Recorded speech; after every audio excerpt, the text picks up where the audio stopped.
some bright or sunny spells. Temperatures between 3 and 5 Celsius. And a windy and cold afternoon across Northern Ireland with lots of showers piling in. Again, some will be heavy with the risks of hail in places. Temperatures topping out at 6 Celsius. Remaining showery in many areas this evening with some more persistent rain and hill snow for northern and eastern England, and that's how the weather is shaping up for the rest of the day. Canary Islands sponsors the weather. You're watching GB News live across the UK and the world on our digital stream. GB News is Britain's news channel. We are the UK's home of discussion and debate from all perspectives. We are here for you. Don't forget to join our YouTube community by clicking on that subscribe button. And if you want the GB News app, you can click and catch up on programmes anytime. We love to hear from you, so email us. gbviews@gbnews.uk. Thanks for being part of the GB News family. My name is Andrew Doyle. Join me every Sunday evening at 7 p.m. for Free Speech Nation. This is a show where we address current affairs and news stories of the week with the help of two wonderful comedian panellists. I brought in comics because I want to give it a lighter edge, and also they work for less. See you there.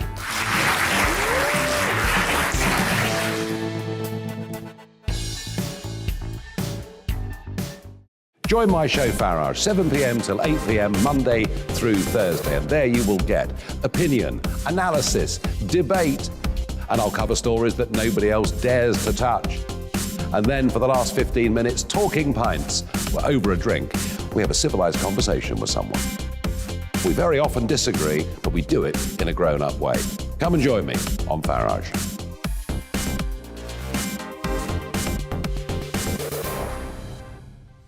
I'm Colin Brazier. I've reported from more than 70 countries around the world, covered wars from Afghanistan to Iraq, from Lebanon to the Balkans. I'm trying to bring that experience, that feel for events, to the studio. And something else, I'm ready to give an opinion. Today's stories with a spark. Brazier from 8 p.m. weekdays on GB News.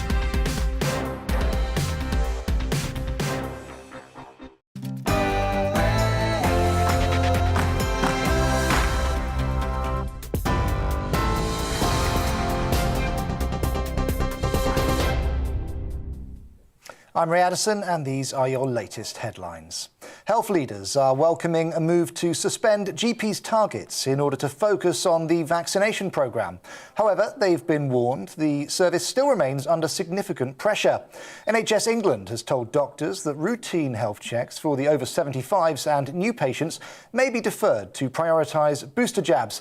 The aim is to suspend paperwork and ease workloads. But the British Medical Association says individual practices can decide when they switch to delivering COVID jabs.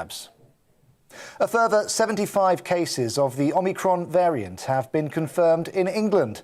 This brings the total number of confirmed cases to 104 in England and 135 across the whole of the UK. There's only one confirmed case so far in Wales and none in Northern Ireland. Ireland is set to shut nightclubs and limit household gatherings due to fears about the spread of COVID-19 over Christmas. The tougher regulations will come into force from Tuesday and remain in place until January the 9th.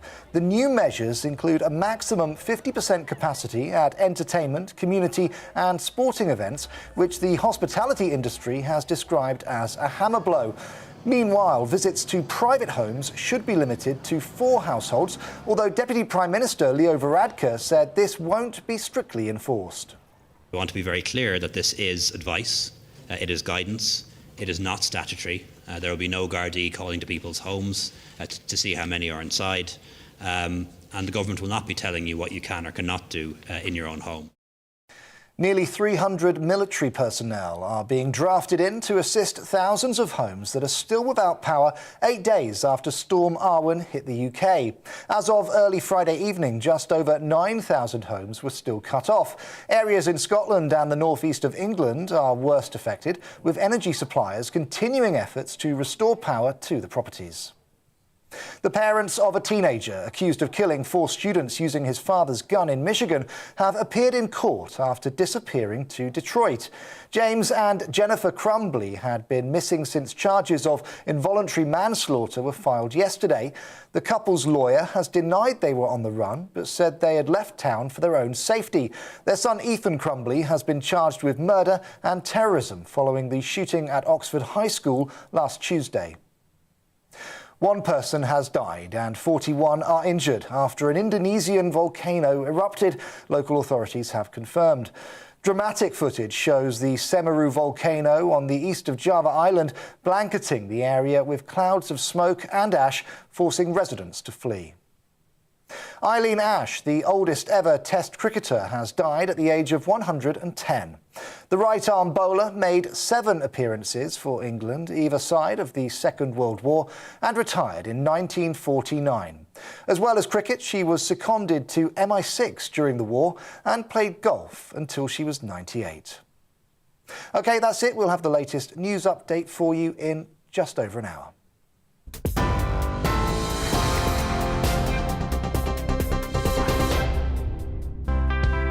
It's time to remind ourselves there's always another winter.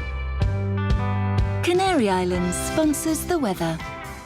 It's looking cold, windy and showery with some heavy showers in places and snow over northern hills. Let's take a look at the details. There'll be plenty of showers rattling into southwest England this afternoon. Some will be heavy with a risk of hail. Feeling cold with blustery northwesterly winds. Far fewer showers for central, southern and southeast England with plenty of sunshine to be had. Still cold though, especially due to the wind. We're back into showery conditions in Wales with the air cold enough for a bit of snow over the mountains. Winds will be strongest around the coasts. Frequent showers will be driven into northwest England on a strong and cold northwesterly wind. Some of the showers will contain hail. Temperatures will reach just 5 or 6 Celsius at best. For northeast England, showers may well merge into more general rain and hill snow later this afternoon. Most of the snow will be above 300 metres, affecting higher Transpennine routes and, again, feeling cold. Pretty wet with rain and hill snow over southeast Scotland, but further west it should be drier with some bright or sunny spells. Temperatures between 3 and 5 Celsius. And a windy and cold afternoon across Northern Ireland with lots of showers piling in. Again, some will be heavy with the risks of hail in places. Temperatures topping out at 6 Celsius. Remaining showery in many areas this evening with some more persistent rain and hill snow for northern and eastern England. And that's how the weather is shaping up for the rest of the day. Canary Islands sponsors the weather.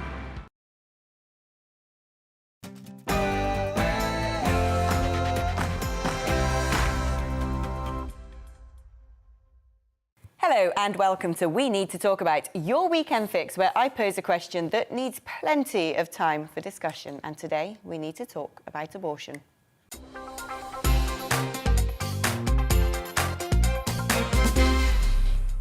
Now, for some women, it is one of the most harrowing experiences of their life, a painfully difficult decision to take. For others, it's a short trip to a clinic and a minor procedure that doesn't need to incite stigma nor contempt. And for some, it is sacrilegious, unconscionable, and always wrong. Of course, I'm talking about abortion. But how does the law embrace all of these viewpoints without ostracising anyone for what is a deeply personal and life-changing choice? Then, there are multiple other caveats. When is it right to be able to make the decision to terminate a pregnancy? What if the unborn child will be born with a life-changing disability? What if the pregnancy is a result of a sexual attack? What if coming to full term presents a risk to the mother's health? What if the father shirks all responsibility, leaving the woman to try to bring up the child completely alone? Then there's pre- and aftercare.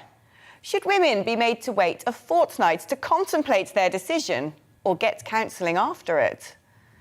Why, for thousands of women, is it a secret trip to a Mary Stopes clinic and something they are ashamed to admit? A record number of women sought out abortions last year, particularly those over the age of 30. the age at which many are increasingly reminded about their biological clocks. Over 209,000 abortions were recorded in 2020, with lockdowns meaning medical abortions could be carried out at home following a virtual consultation, simplifying the process at the same time as financial uncertainty swept the country. But is improving access and ease when it comes to abortion an ethical issue?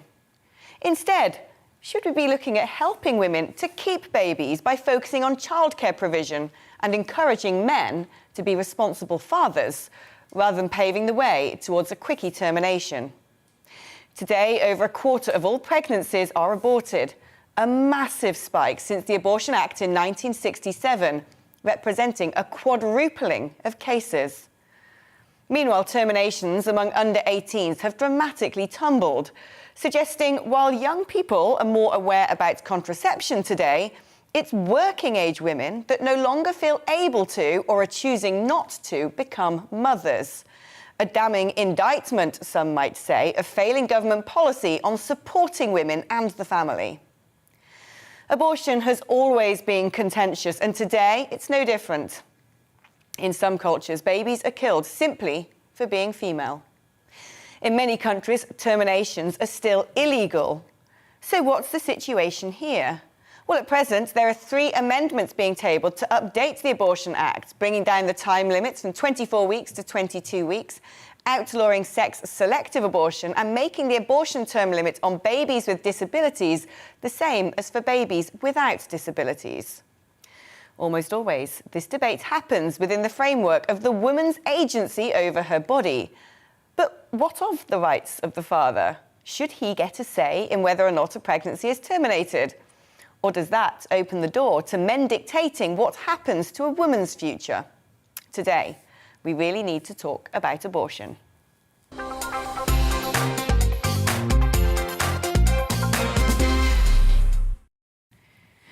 Emily Hawkins is an anti-abortion campaigner, and thank you, Emily, for joining me. What do you think of the amendments for a 22-term limit on abortion rather than 24 weeks? Why has this come about? As far as I understand, it's mostly come about because, the British Association of Perinatal Medicine has now recognised that, in England we have an improved threshold for viability in the UK. So babies that are born at 22 weeks have much improved outcomes and are more able to survive. So, the question now becomes, if we can save children who are born at 22 weeks, why are we still allowing them to be killed under law up to 24 weeks? So that's sort of, I think, the main reason why this is being revisited at this time. And in terms of abortion in general, you are essentially pro-life or an anti-abortion campaigner. Why do you take that particular stance? So I know that life begins at conception. I know that I know that to be a scientific fact, and I don't think that we have grounds to take away someone's right to life, especially during pregnancy. I don't see the rationale for it. I think it's a human rights abuse to allow that under the law, and sort of I'm just very committed to upholding the right to life for all human beings, regardless of sort of their location, their age, their rights or their abilities or disabilities. Abortion has been around since civilization, and there'll be people out there who say that for a lot of women, when they have an unwanted pregnancy, perhaps this is going to dramatically and drastically change their life to such a degree that they may not think themselves capable of providing a secure and comfortable home life for a baby. I mean, what if a woman has been raped? What if she's been abandoned by the man who's impregnated her? Do you still think that there's not any room for manoeuvre for that woman to say, I don't think this is appropriate. I don't think I will be able to be a good mother in this situation? I mean, I think, you say abortion has been around for such a long time. That's true, but that's also true of lots of other things that we don't think are acceptable in modern society. So, I don't think saying it's been around for a long time is a good enough reason to just keep it under the law. I think we really ought to be working towards more holistic solutions, especially if women think they're not capable. I don't think we should ever accept that women aren't capable of certain things, especially if they might like to be, or it's a series of circumstances that we have the power to change, and we have the power to to make it a positive experience for women. I think it's so important to be able to create a society that actually supports women in pregnancy and actually supports women to, to say yes to life, to say that, having a child is not this barrier to existing as a woman in society, that having a child doesn't shut you out of modern life, that having a child doesn't mean you can't do things, that, you absolutely can do things and have children. I think it's a terrible narrative to say that children are an obstacle to anything. And you think that is what fundamentally is behind the fact that abortion rates have increased hugely? And in fact, what's happened is for teenagers, at one point we used to talk about teenage pregnancies a lot in this country, and well, thankfully, they are massively falling at the moment. But it's actually women over the age of 30 who are choosing to go through with terminations, possibly because they don't think they can have it all, possibly because they do think that having a child is going to compromise their career, perhaps, or perhaps it's because men aren't sticking around anymore. I think it's definitely some of that's all together in like a nasty, vicious combination. Definitely, women feel like you get this motherhood penalty when you have a child in terms of work-life balance. There's an expectation that women will do less good work once they have children, whereas there's no such expectation that men will do that. So women sort of get challenged a bit more, and women get, it's the assumption that women will do all of the childcare, or women will be the one to stay home when the children are sick rather than the fathers. And, so there's this whole conversation to be had about making the workplace something more friendly for women, more sort of, open to working mothers, women who, want to do both, want to be at home and have, a work life as well. So, I think there's a lot of room definitely for growth and development. And I think, having abortion legal actually hinders that. Having abortion legal means that women get told if they have children, oh, well, you chose that. If you're, trying to tell your colleague, oh, I've had a really rough time because my child's been up at night, you're more likely to get a response of, well, you chose that, rather than a response of support. So, abortion being legal actually has this ramification in society where women no longer get the same amount of support, because it's no longer as accepted that, childbearing and child rearing is actually something that's kind of normal and something that's part of life and something that is, that should be supported by the general community. It's become much more of an individualistic thing. And I think women really feel that lack of support, and that makes them feel less comfortable about this idea that, maybe if they have a child, then they might be on their own doing that. And I think, we have to start changing that kind of attitude, and it's up to us in our workplaces and in our friendship groups to do that. Emily, thank you ever so much for joining me and giving me your opinions on this always controversial topic. Emily Hawkins, who's an anti-abortion campaigner. I'm now joined by Dr. Callum Miller, medical doctor and ethicist. Callum, welcome to the show. Thank you. It's interesting what Emily's just said there, and it's made me wonder, as we are today discussing the fact that should the abortion termination limits come down from 24 weeks to 22 weeks, perhaps instead we should be looking at the causes of abortion. Why is it a situation today that a quarter of all pregnancies are being terminated? Yeah, well, can I first echo, if I can call them, your complaints about the impact and the ways that men are involved in leading to an abortion, whether through pressuring women, whether through being with women and then not wanting to take responsibility. We know it takes two to tango. And one of the reasons I think abortion has become common is because men are not willing to take that responsibility and thinking that it should all be put on the woman. And I think we've got into that situation where we now see, years later, the ways in which abortion has actually facilitated male exploitation of women. And another example is the amendment that's been put forward today on sex-selective abortion.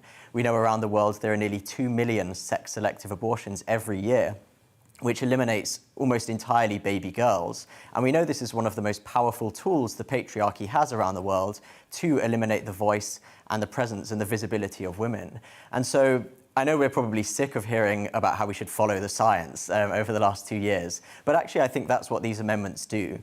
They take something that is a controversial topic, but then takes things we can all agree on, things like abortion beyond viability, and there are a couple of thousand of those each year in the UK. Sex-selective abortion, we know that occurs. Disability-selective abortion at any point up until birth. I think these are all things we can all agree on that shouldn't be allowed, because they undermine the place of women in society, they undermine the place of disabled people in society, and ultimately they're inhumane to a viable baby.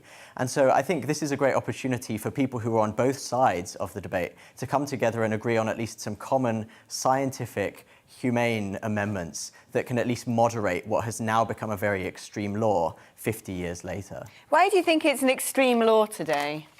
Well, so for example, you can have an abortion for any reason, in effect, up until 24 weeks, when just a week ago it was announced viability is now down to 21 weeks. The most premature baby in the world was born about a year ago, and it's just been announced, and that was 21 weeks. After 21 weeks, there are about 2,000 abortions in the UK still every year, the majority of which are still for the same reasons as earlier abortions. They're not for those extreme situations, even though some of them obviously are. When it comes to abortion beyond 24 weeks, that can be done for any disability or even a chance of a disability. So if you have a significant chance of having Down syndrome or even cleft palate or club foot, abortion is possible at any point up until birth. Now, this involves a procedure technically known as feticide, which the clue is in the name. It involves the ending of a life. And this has been described in academic journals by providers who have done feticide. In their own words, they describe it as stabbing the baby in the heart. They say it's brutal and horrific, and they say that they became sick out in the corridors after doing it.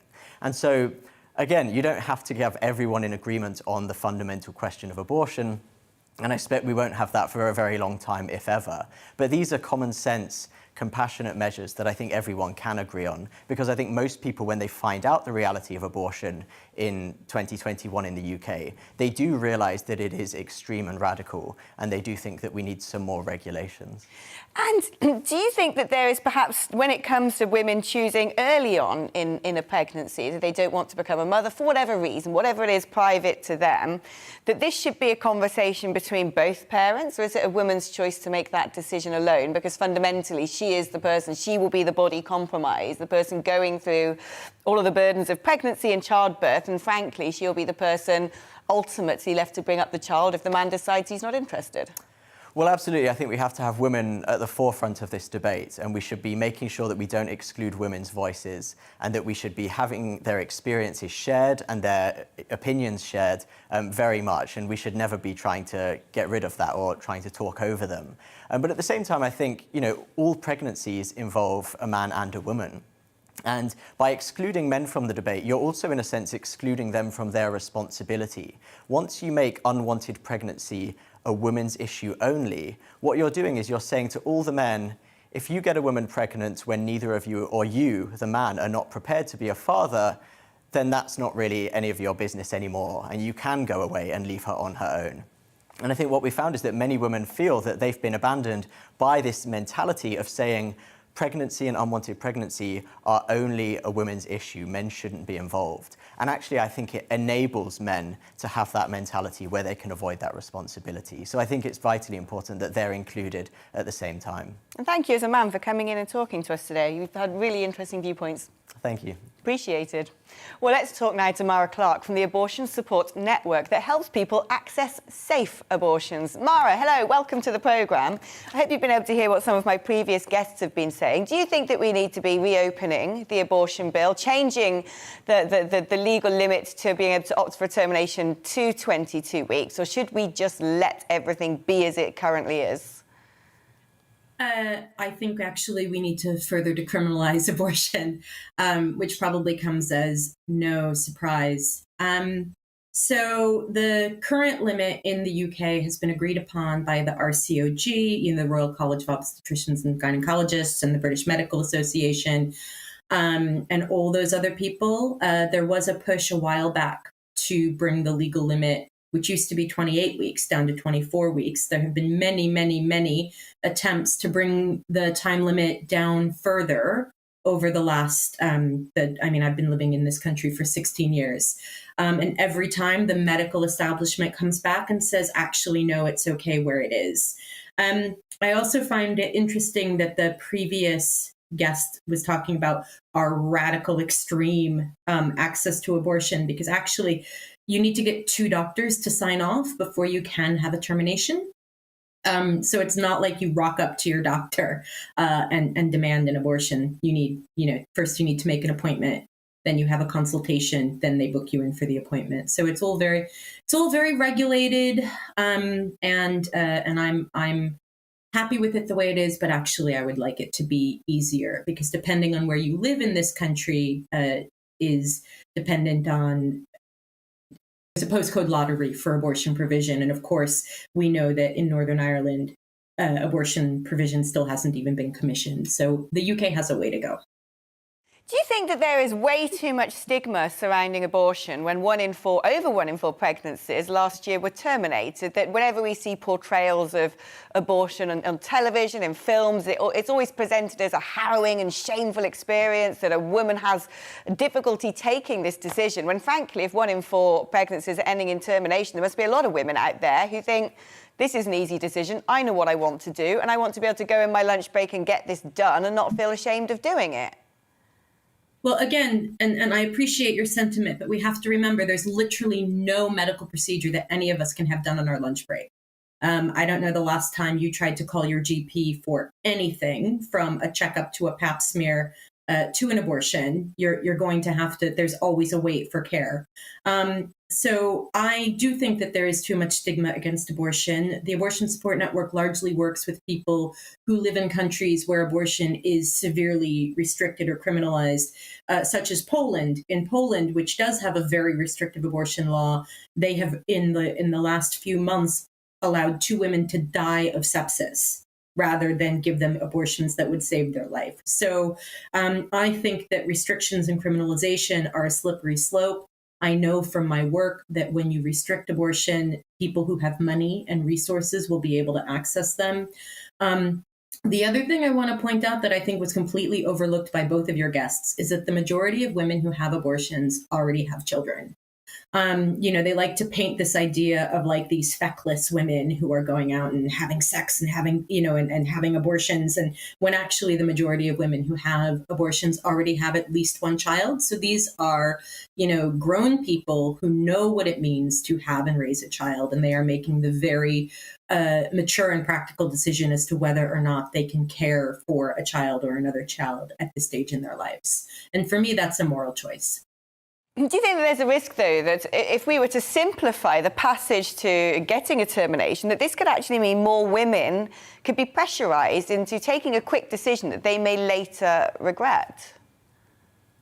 And again, this is like you're a woman. Do you take decisions about your body lightly?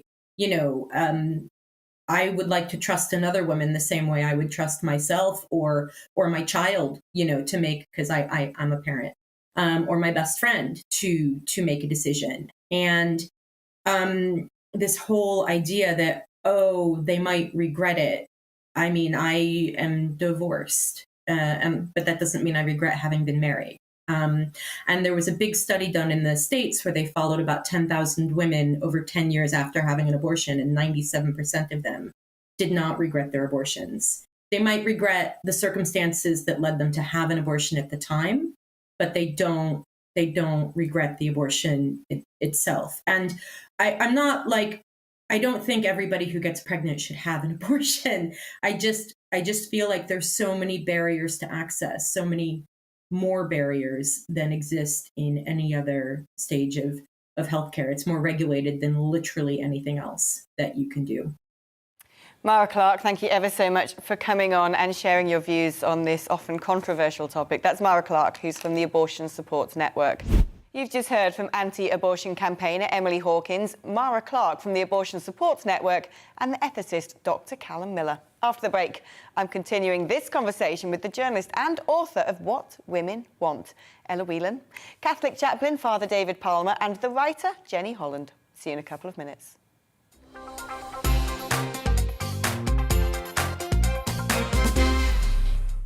You're watching GB News live across the UK and the world on our digital stream. GB News is Britain's news channel. We are the UK's home of discussion and debate from all perspectives. We are here for you. Don't forget to join our YouTube community by clicking on that subscribe button.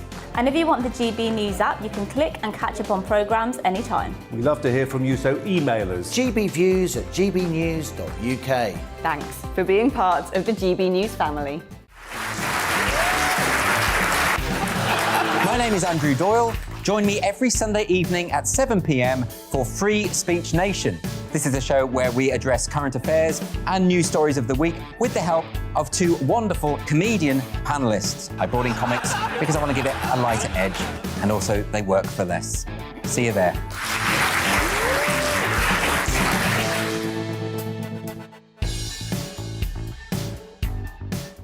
Join my show Farage, 7 p.m. till 8 p.m. Monday through Thursday, and there you will get opinion, analysis, debate, and I'll cover stories that nobody else dares to touch. And then for the last 15 minutes, talking pints. We're over a drink. We have a civilised conversation with someone. We very often disagree, but we do it in a grown-up way. Come and join me on Farage.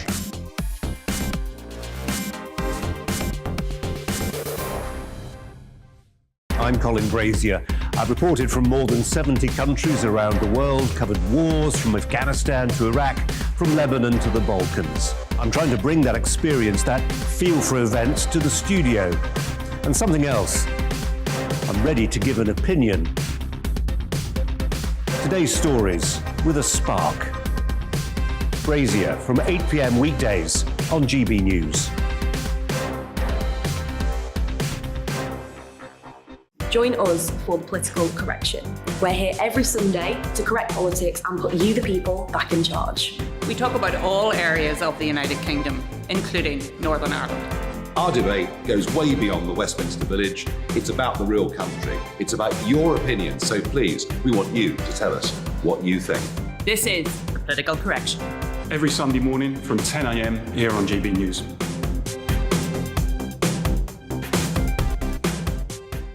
You're watching GB News live across the UK, the world, and our digital stream. GB News is Britain's news channel. We are the UK's home of discussion and debate from all perspectives. We're here for you. Don't forget to join our community by hitting the subscribe button. And download the GB News app so you can click and catch up on programmes anytime. We love to hear from you. Email us at gbviews@gbnews.uk. Thanks for being part of the GB News family.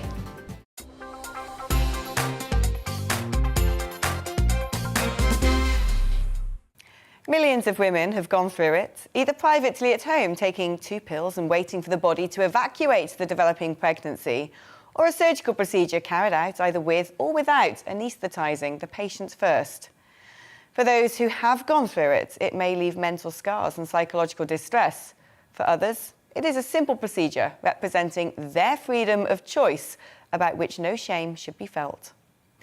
Why is it then that whenever we see it dramatised, despite it now being the fate of over a quarter of all pregnancies, we are repeatedly presented with the trope of a psychological struggle with a woman weeping in agony, reinforcing a context of shame, rather than what is probably a more accurate portrayal of termination, which would be a woman popping down to a clinic on her day off? Is this negative reinforcement accurate, perhaps even necessary when talking about the sanctity of life, or an abusive and sexist trope that does not belong in the 21st century? We're asking the tough questions today on abortion as the UK once again seeks to add amendments to the 1967 Act that changed the fate of millions of women over the past 5 decades.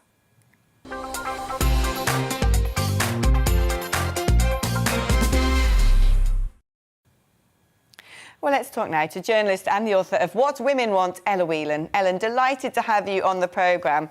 First of all, do you think that there's far too much shame and stigma that surrounds abortion today? And every time it comes up, you know, women feel like they can't confess to having done it. And many women still have to seek solutions in the private sector with charities such as Marie Stopes. Well, I think you make a really important point that abortion is often seen as a procedure that leaves women with lifelong scars, and you've described how it's often dramatized. But in reality, the vast majority of abortions are done at a very early stage in the pregnancy. Indeed, we've seen throughout the pandemic the introduction of telemedical abortion, which means, unlike before, where women would have to go into a clinic to take tablets, they can now take the medicine they need to have an abortion at home, and it can be relatively simple. And for many, many women, it's relatively painless mentally and physically, and it's their preferred choice. It's what they want to do. Of course, there'll be lots of other women for whom it is and particularly for women who have to have abortions when there is a wanted pregnancy in cases of fetal abnormality or other complications, it's a very painful choice. The key point is that it is completely contextual on the personal basis of that woman. No two cases are similar, just like no two women are the same and identical, clones of each other. Every woman's reaction to their pregnancy and personal choice about it will be personal to them. And therefore, that's why other pro-choicers think that no one should have a say in what woman does with her body and does with her pregnancy other than her. And what's quite remarkable, over 1 in 4 pregnancies are now terminated, but the most recent statistics show that the majority of abortions are going up now with women over the age of 30, around the time, actually, that a lot of the media are telling women that they must listen to their biological clocks. Yet among teenagers, it's drastically dropping. What does that indicate to you about the state of society and actually whether women's needs are being listened to? Well, I think people often panic about the rates going up, whether it be in relation to abortion. I think it sends a very positive sign that women are able to access the services they need in order to make the decisions that they want to make in order to plan their lives. I mean, we know, rates of teenage pregnancy reflect a healthier approach to contraception. But indeed, rates of abortion show that everyone who's ever had sex knows that contraception isn't fail-safe, that sometimes mistakes can happen, sometimes contraception fails you. And indeed, sometimes you feel differently. Sometimes women change their minds in the course of a number of weeks, relationships fail, all kinds of life happens, all kinds of things happen. I think that we should really be looking towards thinking differently about abortion. I think it's too long been characterized by the opposite side to myself, to the anti-choice side, as something that's an abhorrent, removal of life, as something that's terrible, that's painful. I mean, anti-choicers often like to paint women who have had abortions as traumatized and abused. But in fact, I think we need to see abortion as what it is, which is a medical procedure, but an important part of women's healthcare. And so I would like to, you talked when you were introducing this segment about a change in the law. While the 1967 Act has its place in history and has done a huge amount to open and widen the access to abortion services for women in this country for many, many years, I think it's now time to look at that again. And indeed, I would scrap the 1967 Act completely and decriminalise abortion in its entirety so that it is regulated in the same means as other medical practices. And that really the way to ensure that it's a safe and moral and ethical procedure is to leave it up to a woman to have discussions with her doctor and make her own personal choices. I think it's a really exciting time, I think, because at the moment, a polling just done recently by Census-Wide, commissioned by the British Pregnancy Advisory Service, shows that public support for a woman being able to make her own decision about her body, that's the phrase that was used, is up in the 70s and 80s%, that across the political spectrum, Conservative and Labour, people support a pro-choice position. I think the time is ripe now to have a debate about what we think, whether or not we think abortion law in this country is out of date. I think it's time for people who are of a pro-choice persuasion to start making the case that we're actually, despite the fact that the 1967 Act provides some access to abortion, not many people in this country know that some access, and you use the term sexist, involves a woman going to 2 different doctors, essentially convincing them that she's either mad or in some way unwell because of her pregnancy, and essentially legally begging for an abortion. Now, in a civilized country in the 21st century in which we're supposed to care about women's freedom, that doesn't sit right with me. I think we need to change that. Ella, thank you so much for coming on today. We always love talking to you. Ella Whelan there. Well, let's talk now to Catholic chaplain Father David Palmer. You're chaplain of the University of Nottingham, but initially you were blocked from taking up your role for your beliefs, including those on abortion. I realise this is such a contentious issue, but if you could outline where you stand in terms of a woman's right to choose to terminate a pregnancy. I think one of the issues is the starting point is often different. So, as you'll know, pro-life people don't refer to themselves as anti-abortion, but pro-life, and people who are pro-abortion don't call themselves pro-abortion, but pro-choice. And the terms that are used, I think, reflect sometimes the ability that we kind of talk across each other. So, from a Catholic point of view, life is sacred, and therefore life is to be cherished, respected, protected. And that's because we believe that life is created, humans are created in the image and likeness of God. So then the question comes, well, if life is sacred, at what point does life start? And as someone said earlier on this programme, the only place that a new life comes into being, a new being comes into being, is at the moment of conception. Beyond that, it's a progression, a development, continuous development, but the human life is there. So if one actually believes that life is sacred, then it has to be protected. And the Church teaches that that's inviolable, that this is unchangeable teaching. Then the issue about the women's right to choose, I suppose, absolutely we need to support women. I think part of the problem is society doesn't do that very well. And indeed, in my parish, a group has just set up recently a crisis pregnancy centre where we actually, women that want to access us, we actually have nappies, push chairs, people that will speak to them and support them throughout the pregnancy and birth if that's the path they choose. Because there was that recognition that it's all very well saying abortion is wrong, but then if you're not actually offering support to the women who find themselves in a pregnancy that's difficult, then you need to do that as well. So we're trying to do that in Nottingham.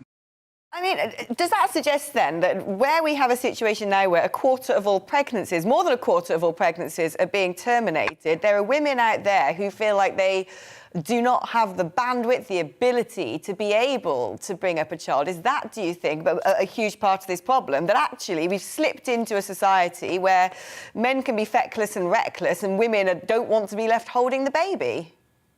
Yeah, I think that is part of the problem. And I'm all for men being held to account. I think if a man has fathered a child, then he should have a legal responsibility to support that child. Even in a situation perhaps where the couple are broken up, if it's decided you can't see the child, I don't know, whatever. But your responsibility as a parent, you shouldn't be allowed to just dispense with it. And I think I can't say for all women, but there's lots of women who just think, I haven't got the resources emotionally, physically, materially to actually deal with this now. And I think as a society, rather than our first response being, well, in that case, kill the baby, we should be saying, well, okay, can we help? Can we do something as a society to support you in this process? But what about when it's actually a quite extreme circumstance? For example, a woman who has become pregnant as a result of a sexual attack, or a woman whose own life is at risk if they take a pregnancy to full term. In those situations, is there a caveat that says, well, considering how traumatic or how dangerous that might be to the woman's own health, that actually having an abortion might be something that could be considered? Well, what the Church would teach is that the direct abortion, the procurement of a direct abortion, either as a means or an ends, is always intrinsically evil. Now, in the example you give of a woman's life in danger, if the procedure to save the woman's life actually, as an indirect result, can lead to a miscarriage or then that there is a sort of moral licitness in that situation. Rape, people bring up rape or sexual assault, which is completely understandable, and I accept that's an extremely hard situation, and I know this from personal experience of people I know in my life. But it's nevertheless the Church would say that that the baby is also a victim. But the other thing to bear in mind, of course, is that abortions being procured because of rape are extremely rare. And as you know, there's over 200,000 abortions last year. The vast, vast majority of abortions have nothing to do with rape or sexual assault. Father David Palmer, thank you so much for coming on today and giving us your candid viewpoints on this sensitive topic. We can now talk to the writer Jenny Holland, who lives in Northern Ireland. Thank you for joining me. I mean, Jenny, the situation in Northern Ireland has been quite different to that of the rest of the UK for quite some time, hasn't it? But we started to see the clouds part a little bit and perhaps a ray of hope poking through for those women who are pro-choice. Yeah, actually, the last couple of years, both the north and the south of Ireland have legalized in different ways access to pregnancy termination. The South, of course, did it with a referendum that was voted overwhelmingly in favor, and the North by an act of Parliament. So not as democratic, but still, in effect, the same result, which is that women here can access abortion up to 12 weeks now. So considerably less time than in the rest of the UK. Do you think that needs to be further liberalised then? Do you think that actually we should get into a situation where Northern Ireland is on a par with the rest of the UK and women can seek to have a termination up until, as it currently stands, 24 weeks? Actually, I surprise even myself to say this, but my views, although I've always been and remain pro-choice, I am a little skeptical now of such long term limits or time limits. I think that I don't know where the line is exactly, but it's somewhere between 12 and 24.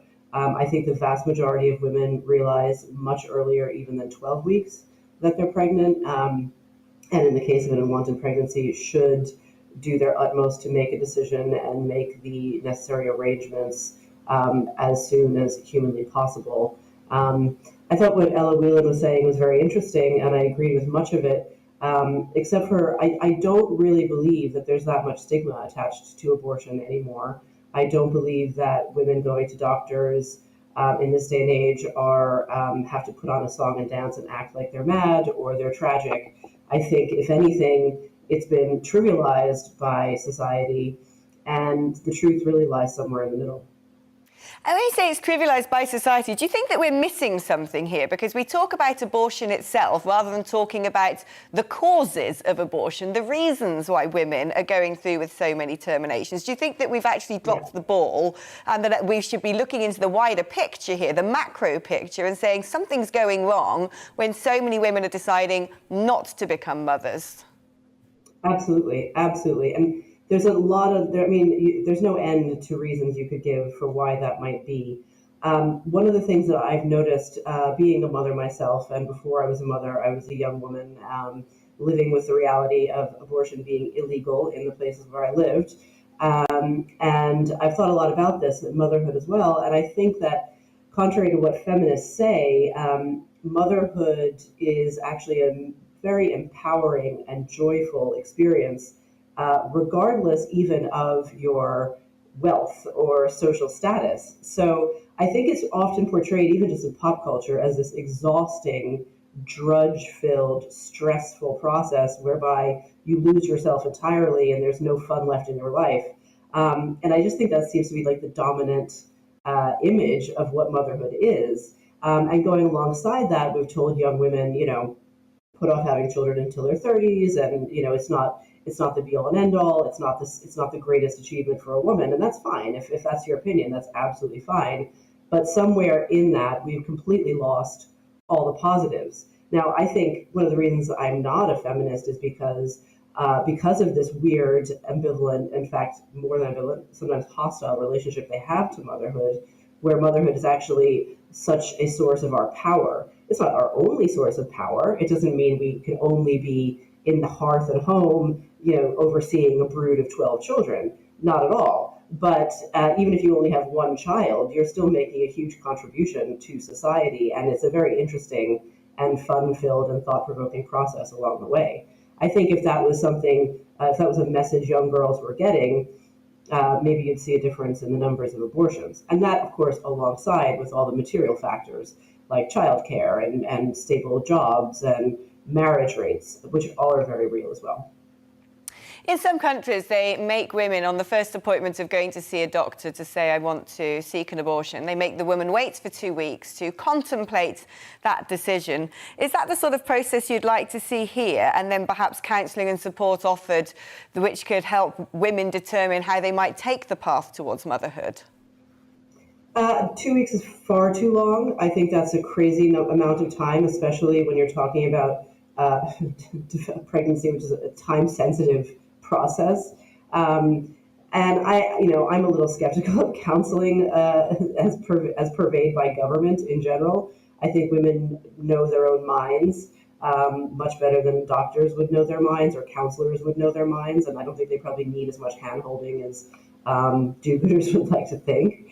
Having said that, where I have become more conservative is that I do think that the thing that has gotten lost in the debate, the woman has been prioritized, which is fair, especially given the situation we were in the 50s and 60s and before that, which was pretty terrible for women.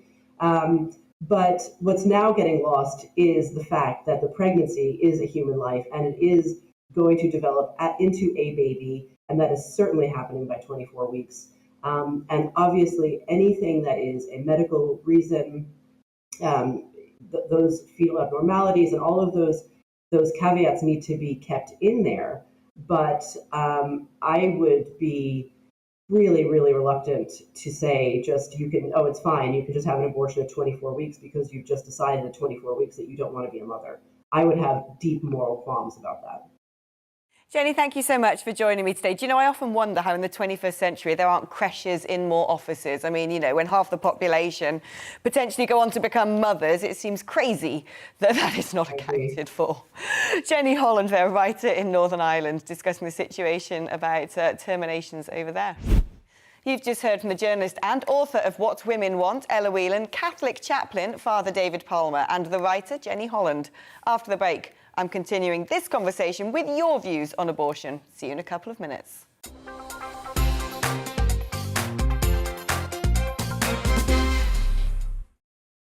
You're watching GB News live across the UK and the world on our digital stream. GB News is Britain's news channel. We are the UK's home of discussion and debate from all perspectives. We are here for you. Don't forget to join our YouTube community by clicking on that subscribe button.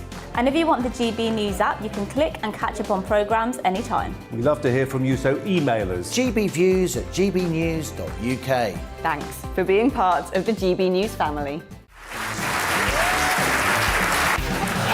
My name is Andrew Doyle. Join me every Sunday evening at 7 p.m. for Free Speech Nation. This is a show where we address current affairs and news stories of the week with the help of two wonderful comedian panellists. I brought in comics because I want to give it a lighter edge, and also they work for less. See you there.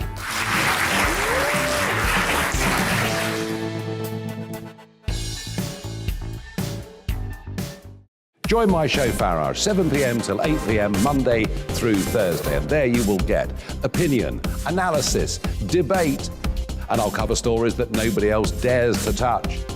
And then for the last 15 minutes, talking pints. We're over a drink. We have a civilized conversation with someone. We very often disagree, but we do it in a grown-up way. Come and join me on Farage.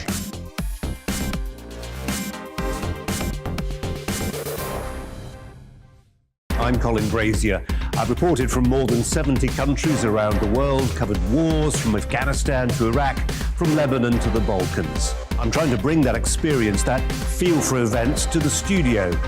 And something else, I'm ready to give an opinion. Today's stories with a spark. Brazier from 8 p.m. weekdays on GB News.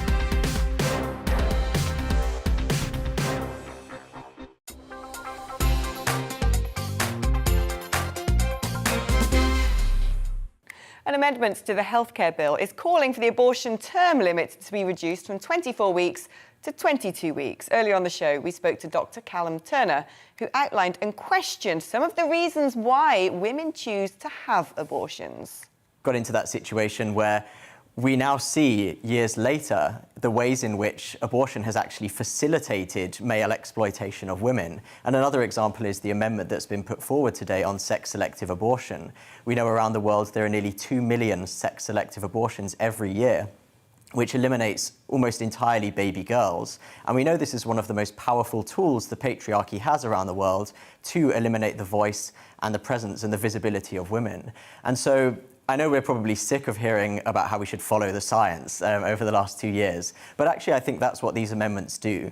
They take something that is a controversial topic, but then takes things we can all agree on, things like abortion beyond viability, and there are a couple of thousand of those each year in the UK.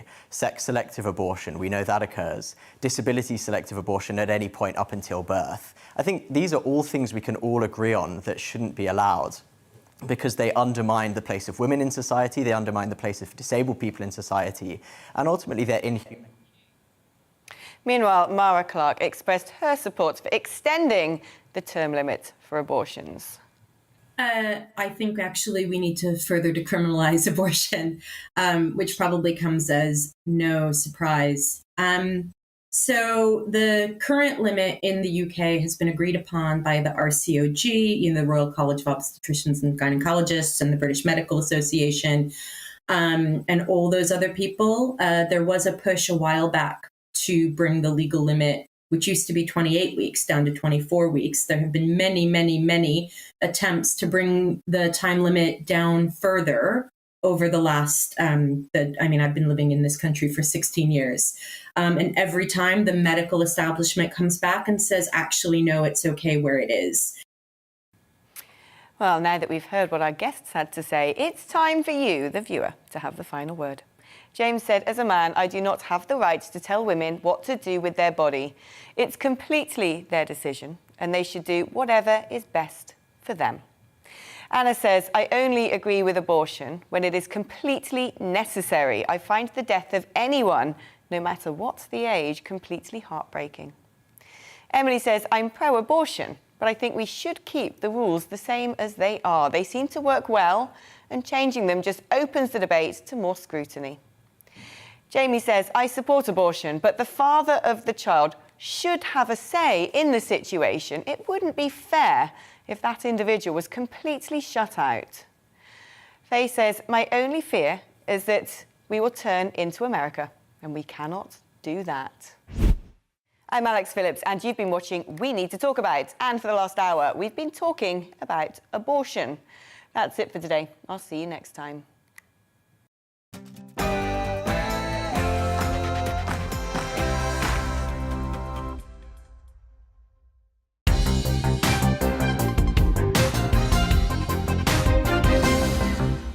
You said that you wanted to campaign on one-punch assaults, the one-punch assault which killed your dad, and that whatever you were going to do in your life and your job, that was going to be something that you were going to campaign on. How are you doing that in Parliament? So I set up in February this year the all-party parliamentary group for one-punch assaults. So we've pulled together a load of people, MPs of all parties, but we're working with a great charity called One Punch UK, led by an excellent woman called Maxine, who lost her own son to a single punch assault. And we're running an inquiry at the moment, basically to try and investigate the issue. We're talking to victims who were left with life-changing injuries. We're talking to the families of victims who passed away, hoping to talk to some perpetrators, police officers, lawyers. We're really trying to bring together a wealth of evidence. Did your family get justice? Not at all. It certainly didn't feel that way to us. And I can't fault, the jury or the judge or anything like that. But the guy pleaded self-defence and was found not guilty, there was contradictory witness evidence, which made it very difficult to prove. Nothing happened to the person who punched your dad and killed him? No, not for what he did to my dad. The least you can expect is a sense of justice. Yeah, you just feel kind of